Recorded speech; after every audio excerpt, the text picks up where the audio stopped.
My name is Sandy Boyd. I'm the Administrative Assistant for Administration, Finance, and the Director of Ambulatory Services and Ancillary. And I've been here for 13 years at St. Joseph's Hospital.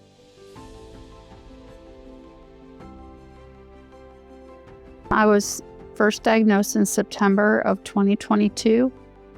When I first got the call, I was at work. I was a little taken back, a little shocked. Of course, was very upset.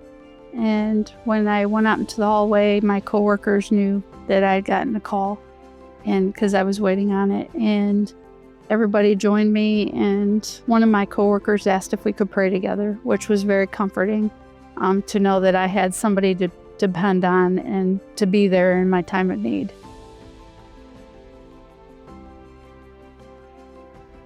They started treatment immediately. I was diagnosed at stage 2, so they scheduled me for biopsy. After I got the biopsy results, they started chemo within the next week. I went for, I believe, 6 rounds of chemo, and that was every 3 weeks, so almost once a month.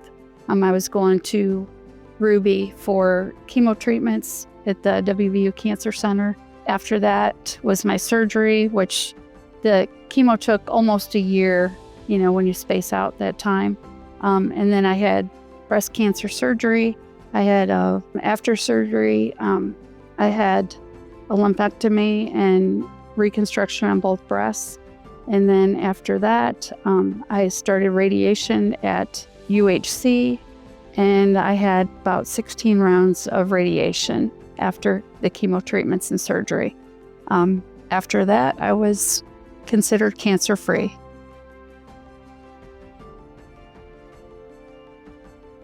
I think what helped me keep going is just staying positive, depending on the people around me.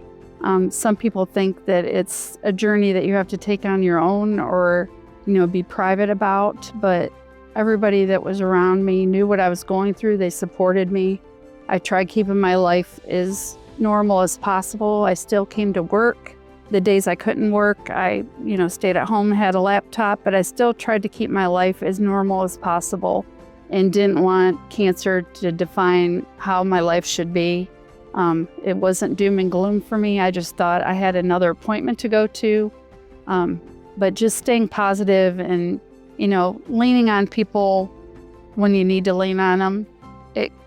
Cancer is very humbling to know that you do need help to get through this journey. You can't do it on your own.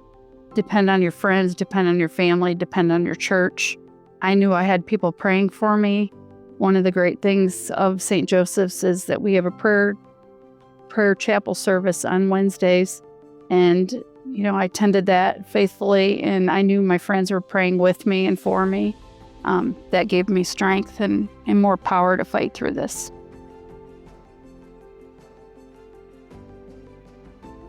Through WVU medicine, being treated here, there was a lot of continuity of care. So even though I was diagnosed here and I had my treatments and surgery at WVU and my radiation at UHC, there was always a team that followed me. It wasn't just relying on one person's diagnosis.